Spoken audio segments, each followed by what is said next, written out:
საშინაო სკოლის გაკვეთილებს წარმოგიდგენთ კომპანია Silknet.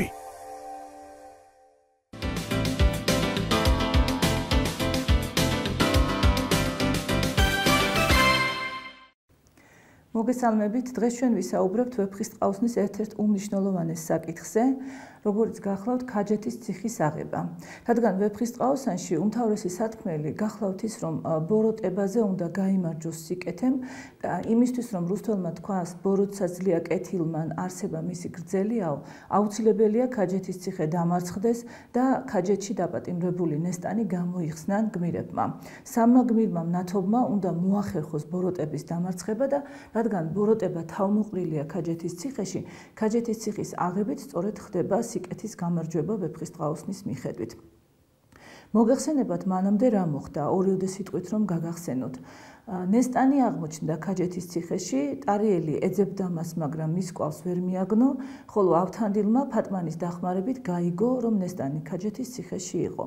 რადგან ქაჯები იყვნენ არაჩვეულებრივი ადამიანები, ანუ ისინი მხოლოდ გარეგნულად გამოიყურებოდნენ როგორც კაცები, მაგრამ სინამდვილეში ისინი წყალზე დადიოდნენ, ცეცხლი არ წვავდათ და ხმალი არ ჭრიდათ, ამიტომ ბუნებრივია, რომ მათ წინააღმდეგ ბრძოლა იყო ძალიან ძნელი და ნებისმიერი საშუალებით თუ ნებისმიერი ადამიანების ლაშქრით მათ წინააღმდეგ ვერაფერს გახდებოდნენ გმირები. სწორედ მაშინ უფალმა მოუმართა ხელი გმირებს, მათ დევთა გამოქვაბულში ნახეს ისეთი აბჯარი, რომელიც გამოდგებოდა ქაჯთა წინააღმდეგ საბრძოლველად. ეს აბჯარი, რადგან სამი იყო, ტარიელმა, ავთანდილმა და ფრიდონმა ჩაიცვეს და შემდეგ ფრიდონის რჩევით გადაწყდა, რომ ჩუმად მიპარულიყვნენ ქაჯეთის ციხესთან. რადგან ქაჯეთის ციხე კლდეში ნაკვეთი ციხე იყო, მისი აღება იყო ძალიან ძნელი, ალყით მას ვერ აიღებდნენ და ვერაფერს მოუხერხებდნენ, კარების შემტრევაც სერიოზული პრობლემა გახდებოდა, არადა შუა საუკუნეებში თუ კი კარი არ დაუზიანეთ ციხეს, რასაკვირველია, ციხე აღებული არ იქნება, რადგან კარს ნებისმიერ დროს დაკეტავენ მისი გუშაგები, მისი დამცველები და ამგვარად ციხე დარჩება ჩაკეტილი და თავდამსხმელი დარჩება განადგურებული. და რადგან გმირებს ისედაც მცირე ლაშქარი ჰყავდათ, ფრიდონის რჩევით გადაწყვიტეს მათ, რომ აი ამ მცირე ლაშქრით ჩუმად მიპარვოდნენ ციხეს და ციხესთან უკვე მისულებს მოეფიქრებინათ ელვისებური თავდასხმის გეგმა, რადგან სხვანაირად ისინი ამ ციხეს ვერ აიღებდნენ.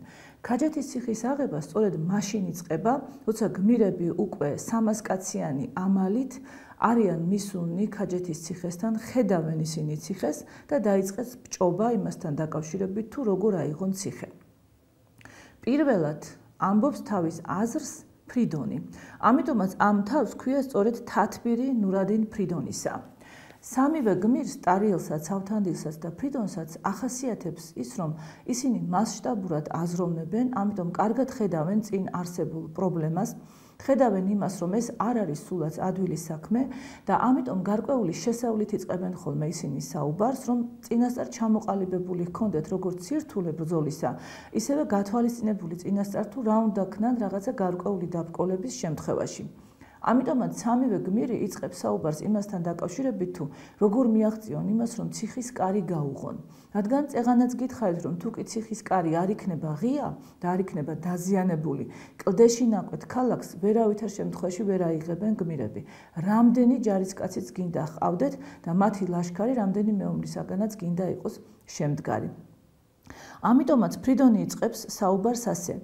და ჩანს მისი გონიერება, მისი სიბრძნე, მისი ბევრი რამის გამთვალისწინებლური უნარი. კულტურა იმისა, რომ გამოიჩინოს თავისი გამოცდილება და სწორად მიუდგეს ამა თუ იმ საქმეს. ამიტომ ის ამბობს, რომ ჩვენ ახლა კვეხნას ნუ მოუყვებითო, რადგან სამივე არაჩვეულებრივი რაინდია, სამივეს დიდი ძალა აქვს, მაგრამ წინ ფაქტია და ეს ფაქტი გახლავთ კლდეში ნაკვეთი ქალაქი, რომელსაც იცავენ ქაჯები, ძალიან ძნელად საომბრები. ამიტომ ამბობს ფრიდონი, რომ მოდი, ნუ მოუყვებით კვეხნას, ყველა ჩვენგანმა ძალიან კარგად იცის, რომ ძალიან ძნელი ბრძოლა გვიდევს წინ და ძალიან კარგად იცის ისიც, რომ თუ დაგვიხშეს კარი, ჩვენ ვერ შევალთ ციხეში და ციხეს ვერ გავტეხთ. ამიტომ მოვიფიქროთ რაიმე გზა, ისეთი, რომელიც გაგვიოლებს ამ პრობლემას და კერძოდ მე გთავაზობთ, რომ გააბას რომელიმე თქვენგანმა თოკი, ანუ საბელი, ეს არის თოკი, გრძელი, ისროლოს ანუ უნდა მოჭიდოს იგი ციხის კონგურს, ხვდებით როგორ გააკეთებს ამას, შემდეგ ამ თოკზე მე გავირბენო, რადგან ბავშვობაში გამზარდეს როგორც მუშაითად. მუშაითი გახლავთ ჩვენ რომ გვინახავს ცირკში მსახიობი, რომელიც თოკზე დადის.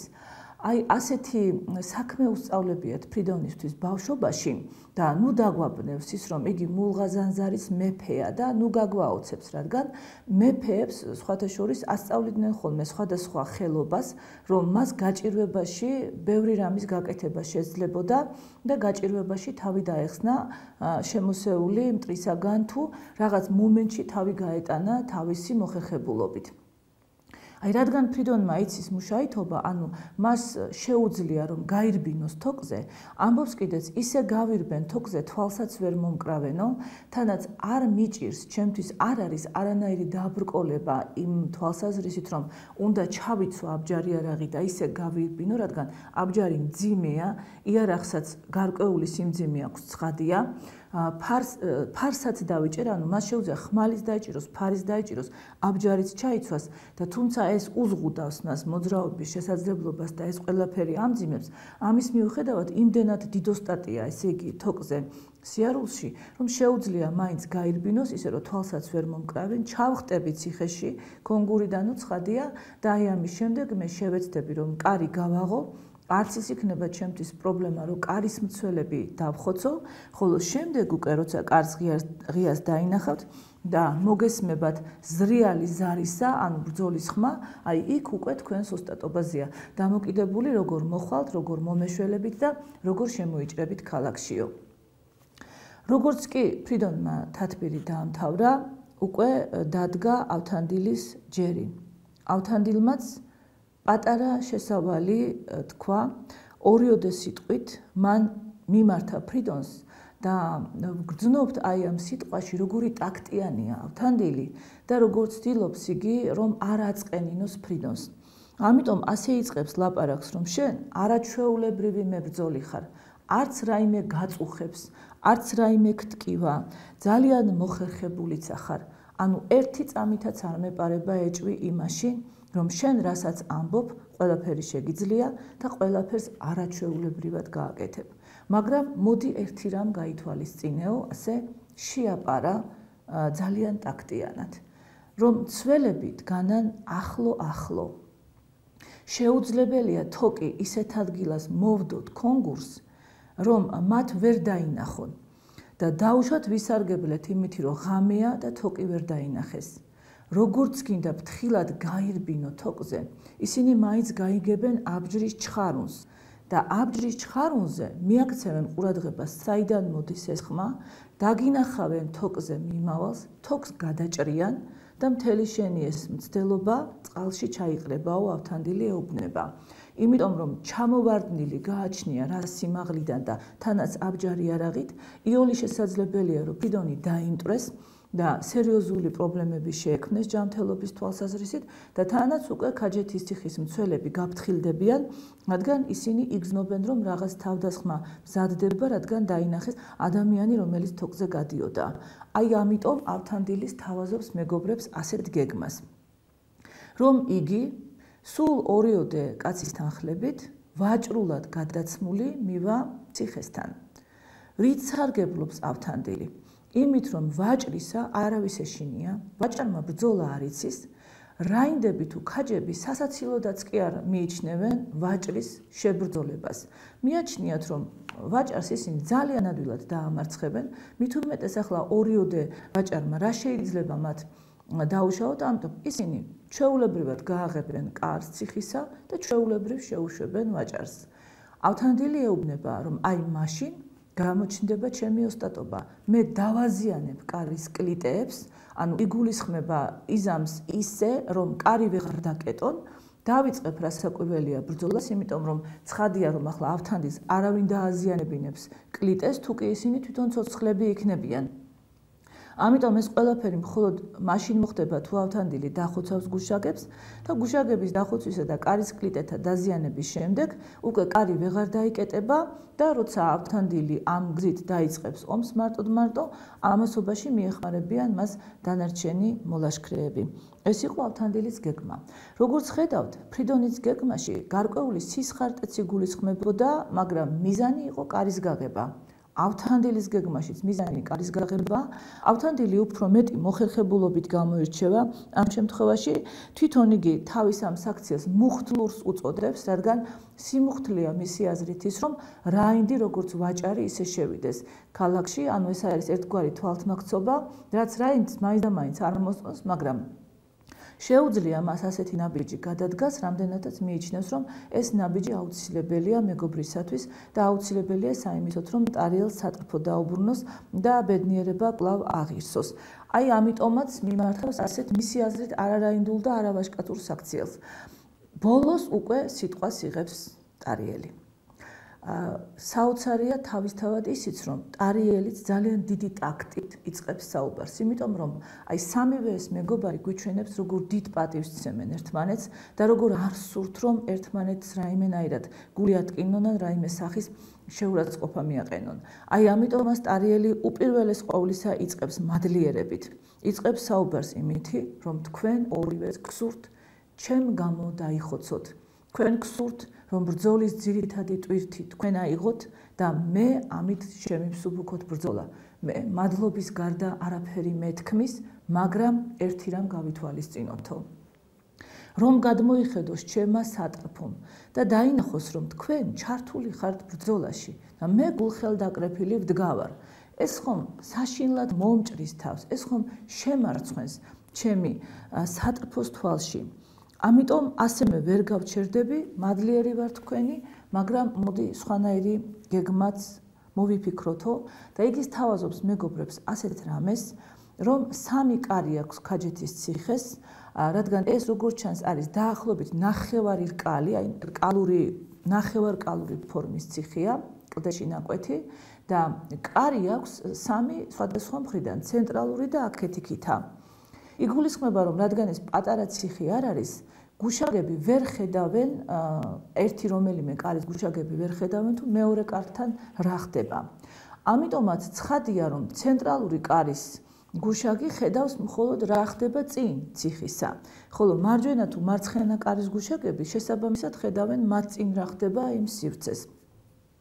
ამიტომ ტარიელი ასეთ რამეს თავაზობს, რომ ჩვენ გავიყოთ 100 კაცი, წავუძღვეთ თითო-თითო აი ამ ასეულს, მივიდეთ 3 სხვადასხვა მხრიდან.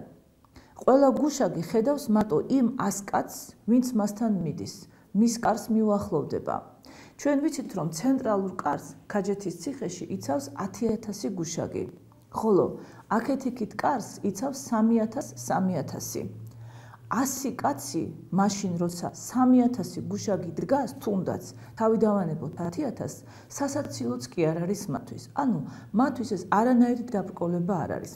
ამიტომ ჩვენ წინასწარვე ვიყოთ აბჯარ ჩაცმულებიო, ამბობს ტარიელი, იმიტომ რომ მერე უცბად აბჯრის ჩაცმა, ამაში დროის დაკარგვა შეიძლება სიცოცხლის ფასად დაუჯდეს მეომარს, ამიტომ წინასწარ მოვემზადოთ ამისთვის, წინასწარ ჩავიცვათ აბჯარი, მოვემზადოთ და როცა ჩვენ კარებს გაგვიღებენ, რომელ ასეულსაც გაუღებენ კარს, აი სწორედ იქიდან შევიდეთ. თუ არ გააღეს სამივე კარი, იქნებ რომელიმე კარი გააღონ და საიდანაც ხმას გავიგონებთ ბრძოლისას, ყველა იმ მხარეს მივმართოთო. თანაც ამბობს რუსთველი, რომ ყველა ეს ვაჟკაცი, ვინც კი ამ ბრძოლაში მონაწილეობდა, ანუ 300-ვე გამორჩეული გმირი იყო. 300-ვე იყო გამორჩეული მეომარი, გმირთა სახისანი, როგორც იგი ბრძანებს. აი ამიტომაც ცხადია, რომ ესენი კარგად შეძლებდნენ ბრძოლას და ბევრი მტრის წინააღმდეგ შეძლებდნენ ამ შემთხვევაში გამკლავებას. თუნდაც ესენი ქაჯები ყოფილიყვნენ.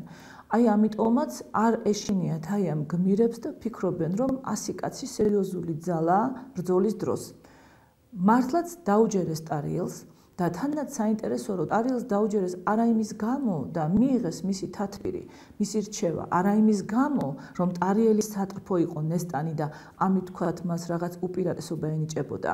არამედ იმის გამო, რომ თუ გავიაზრებთ, ეს იყო ყველაზე უკეთესი, თითქმის დაუწყუნარი რჩევა თავის მეგობრებთან შედარებით აღმატებული და ამიტომაც გადაწყვიტეს, რომ სამი სხვადასხვა მხრიდან დასხმოდნენ ქაჯეთის ციხეს. ტარიელი წავიდა ცენტრალური მხრიდან და აქეთ-იქიდან ფრიდონი და ავთანდილი. მოხდა ისე, როგორც ვარაუდობდა ტარიელი. სამივე კარი გაუღეს. ჩვენ რა უნდა გავითვალისწინოთ აქ?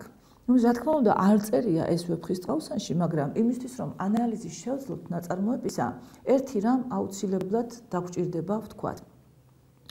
გუშაგმა დაინახა, რომ მოდის 100 კაციანი ამალა, შეიარაღებული. მიუხედავად ამისა, გუშაგი გამოეგებება მას. შეიძლება 200 კაციანი ამალითაც გამოეგებოს და ისინი არ გამოვლენ 5 და 7 ცხადია. გამოეგებება ამალით და კითხავს, ვინახარ რა გინდა და რატომ მოხვედი ჩემს ციხესთან შეიარაღებული, იმიტომ რომ 100 კაცი რომ ქაჯეთის ციხეს ვერ აიღებს, ეს ნებისმიერი გუშაგისთვის არის დღესავით და მზესავით ნათელი და მაშ რატომ მოდის ეს შეიარაღებული ხალხი და რა უნდა აქ? როგორც კი გუშაგი გამოეგებება, ცხადია კარი ამ დროს ღიაა. ტარიელი სწორედ ამას ითვალისწინებს. მაშინვე უნდა დაუწყონ გუშაგს ბრძოლა. ეს ტარიელმა წინასწარ უთხრა მეგობრებს. უბრალოდ ჩვენ დანარჩენი რა უნდა გავითვალისწინოთ, რაც ტარიელს არ უთქვამს. სანამ ერთი გუშაგი მაინც ცოცხალია, იგულისხმება, რომ კარს არავინ დახურავს. კარი იქნება ღია. კარი იქნება დაუზიანებელი, მაგრამ ღია. იმიტომ რომ არავინ დაუშვებს იმას, რომ თანამებრძოლი გარეთ შეატოვოს ვიღაცა თავდამსხმელს.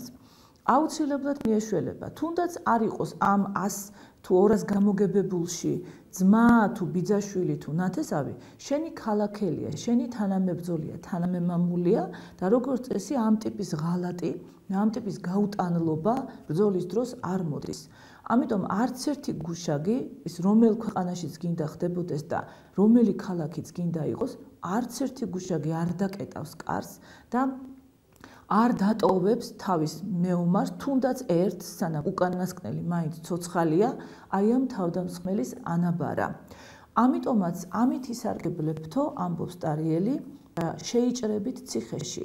რაღაც რაოდენობა ამ ადამიანებისა დაუწყებს ბრძოლას გამოგებებულ გუშაგს, აი ამ გუშაგს ძველ ქართულად ქვია ნობათი.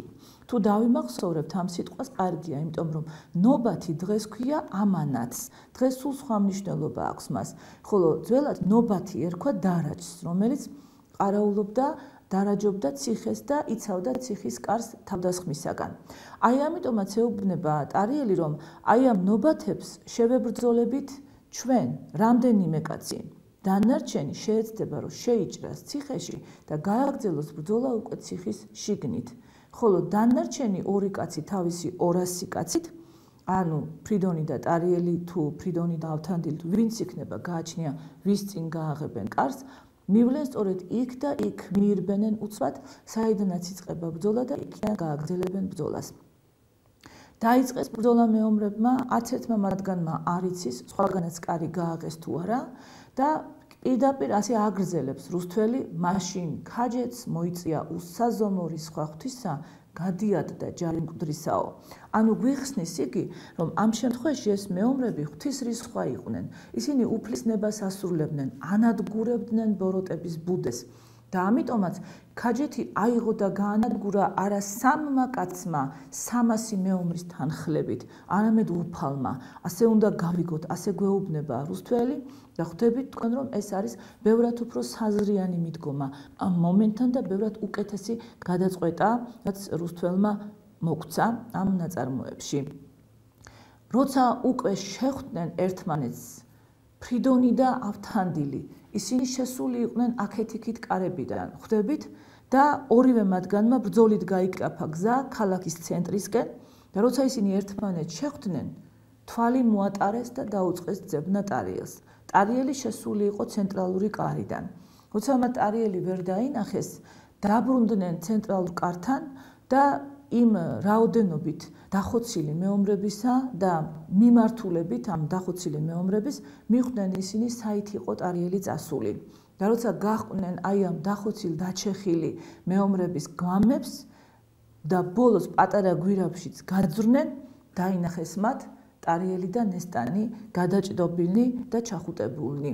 ან ბრძოლის მთელ ამ სიძნელეს გამოტოვებს რუსთველი, ის მხოლოდ ორიოდე სიტყვით აგვისახავს ამას, მას არ ჭირდება ბატალური ანუ საომარი სცენების ასახვა, მისთვის მნიშვნელოვანია რომ ციხე უნდა დაინგრეს, ის უფალმა უნდა დაანგრიოს და მნიშვნელოვანია რომ ტარიელი და ნესტანი ერთმანეთს უნდა შეხვდნენ.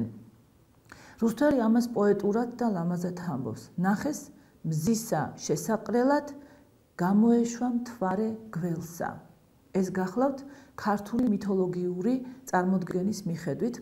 კერძოდ ასეთი მითოლოგიური გადმოცემა არსებობს, რომ მზე, საერთოდ ქართული ცნობიერების მიხედვით, მზე გახლავთ მამა, ის არის კაცი, ის არის ძლიერი, თბილი, ცხელი, მას აქვს ბევრი სითბო, ბევრი სხივი, ხოლო მთვარე, რომლის ნათელის დამოკიდებულია მამაკაცის სიმხურვალეზე, რადგან მზე ანათებს ზუსტად მთვარესაც და მთვარის ანარეკლი მზიდან მოდის, ამიტომ მთვარე თავისი სინაზით, თავისი გაბადრულობით გახლავთ ქალი. და ერთხელ, როცა მზეს და მთვარეს ერთმანეთი უყვარდათ, მთვარე გადაყლაპა გველეშაპმა. მზემ ამის გამო საოცრად მოიწყინა, მზეს აღარ უნდოდა რომ ენათებინა, აღარ უნდოდა ამოსულიყო და ქვეყანა სიბნელე მოიცვა, მაგრამ შემდგომ მზემ გადაწყვიტა, შური ეძია, მასში გაიღვიძა აი ამ მამაკაცურმა თავმოყარეობამ და ბრძოლის ჟინმა, მან მოკლა გველეშაპი და ამოუგდო მას მთვარე. ანუ უკან ამოყლაპა, ასე უნდა ვთქვათ, გველეშაპმა მთვარე და მას შემდეგ ისევ დაბრუნდა ბედნიერება და ისევ მოვიდა ნეტარება სამყაროში. აი სწორედ ამას იმოწმებს რუსთველი, როცა მზის შესაყრელად, ანუ ტარიელის შესაყრელად გამოეშვა მთვარე, ანუ ნესტანი გველს, ანუ ხაჯეთის ციხეს. აი ამით იგი აი ამ მითოლოგიურ ამბავს მშვენივრად მოარგებს მისთვის საჭირო ამბავს და ბოლოს ყველანი ერთად მივალთ დასკვნამდე, რომ ბოროტსა ძლია კეთილმან. ქაჯეთის ციხე დაინგრა, ბოროტების ბუდე განადგურდა, 60 მეომარი დატოვეს ამ ციხის გამგებლად და წამოიღეს 3000 ჯორაქლემით უამრავი ოქროვერცხლის სიმდიდრე და თვალმარგალიტი და წამოვიდნენ ისინი სხვათა სახელმწიფოსკენ, რადგან მიზანი ჰქონდათ, რომ ეხარებინათ ეს ამბავი ფატმანისთვის და რადგან ფატმანის საშუალებით იპოვა სწორედ ავთანდილმა ქაჯეთის ციხეში ჩამწყვეული ნესტანი, ამიტომ მათ მადლობა უნდა გადაეხადათ ფატმანისთვის და პირველ რიგში სწორედ ფატმანისთვის უნდა გაეგებინებინათ, რომ ქაჯეთის ციხე იყო დანგრეული. აი ასე აიღეს ციხე ქაჯეთის და გაამარჯვებინეს სიკეთეს ამ ქვეყნად. მადლობთ ყურადღებისთვის.